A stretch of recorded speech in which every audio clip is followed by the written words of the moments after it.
Hello friends, welcome to a new lecture today. In this, we are going to discuss about the different classifications of amino acids.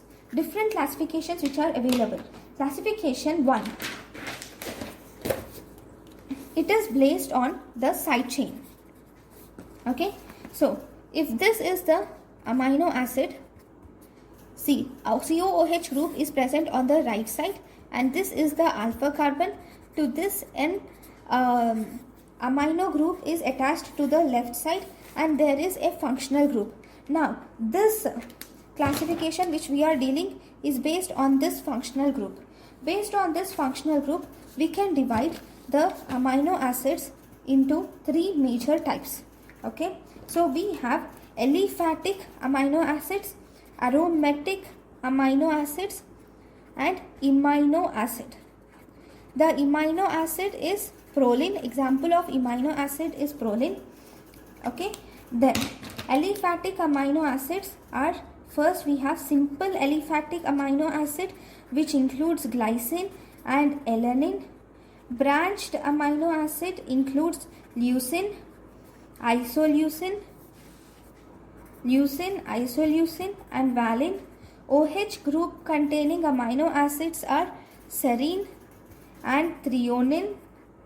S group containing amino acids are cysteine, methionine. Amide group containing amino acids are asparagine and glutamine. We have acidic amino acids which include aspartic acid and glutamic acid, and we have basic amino acids which include arginine and lysine are the basic amino acids. Next, if we come to aromatic amino acids are again divided into two types. In the aromatic amino acids, we have two groups. One, we have heterocyclic amino acid and we have homocyclic amino acid. Heterocyclic amino acid include tryptophan and histidine, whereas homocyclic amino acids include phenylalanine and tyrosine. Right? So there are some one-liners which are associated with this. So among all these, the most common aromatic amino acid with basic properties. So in these aromatic amino acid, the acid with basic properties is histidine.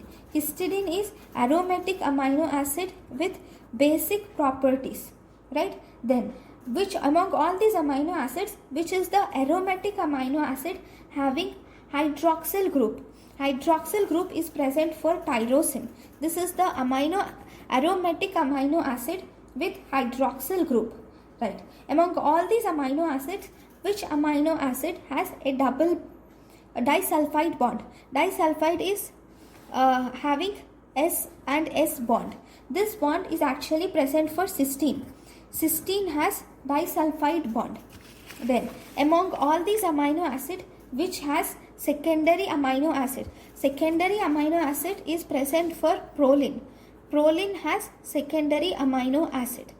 So this is classification 1 based on the side chain. Then we will see the classification 2. Right?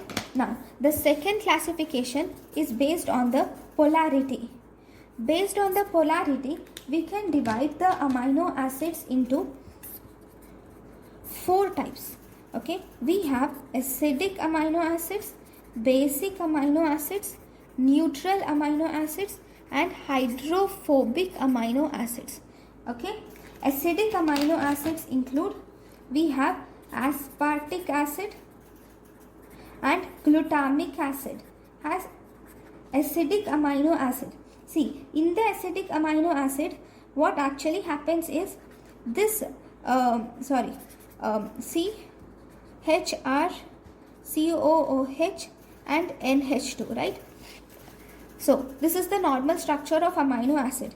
So at physiological pH, this COO group which is present, this COOH functional group which is present, this will actually divide itself into COO minus and H plus. So this COO minus has the normal amino acid structure. So at physiological pH, it is seen as negatively charged.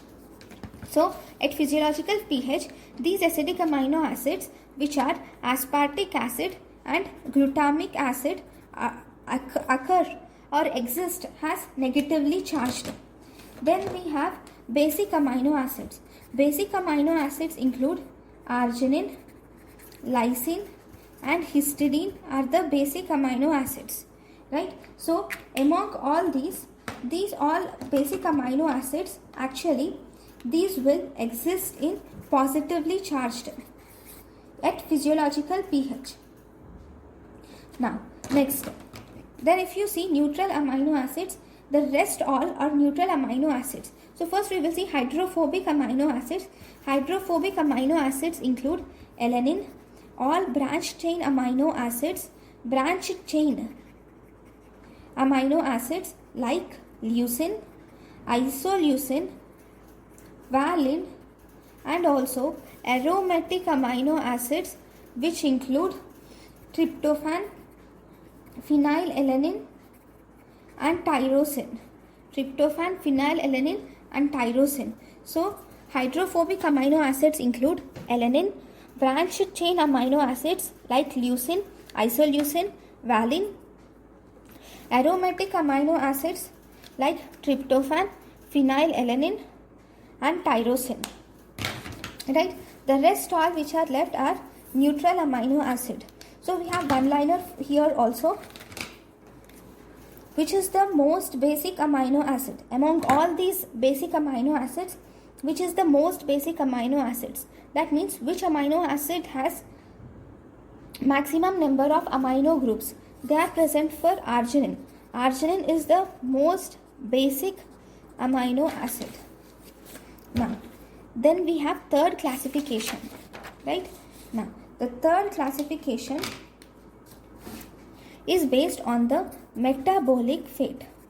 So in the metabolic fate, the amino acids can be divided into three major parts. Okay, three major types. These include, first we have glucogenic amino acid, ketonic amino acid, and both glucogenic and ketogenic amino acid. Ketogenic amino acid. So we will only learn what are glucogenic amino acid and what are both gluco and ketogenic amino acid. The rest all will be glucogenic amino acid. So ketogenic amino acid are given by the mnemonic double L. Okay, in this includes leucine and lysine. Ketogenic amino acids include leucine and lysine. Both glucogenic and ketogenic amino acids are given by the mnemonic FIT.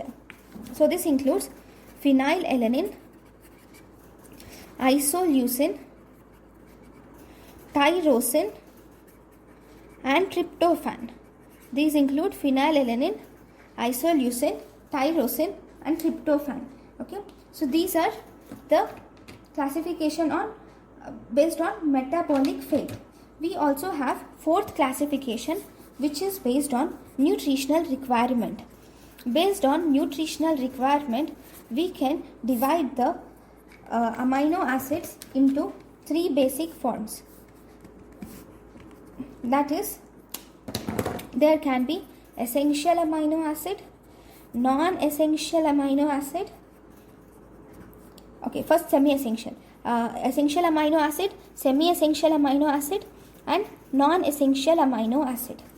Essential amino acids include, we have leucine, isoleucine, valine, threonine,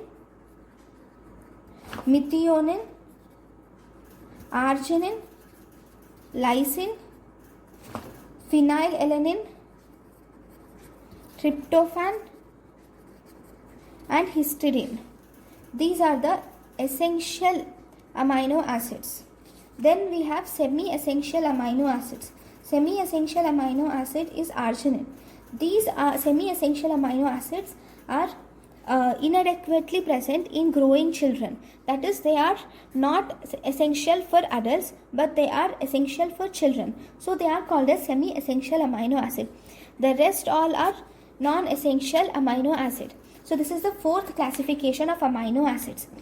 So thank you guys for watching my lecture. Thank you.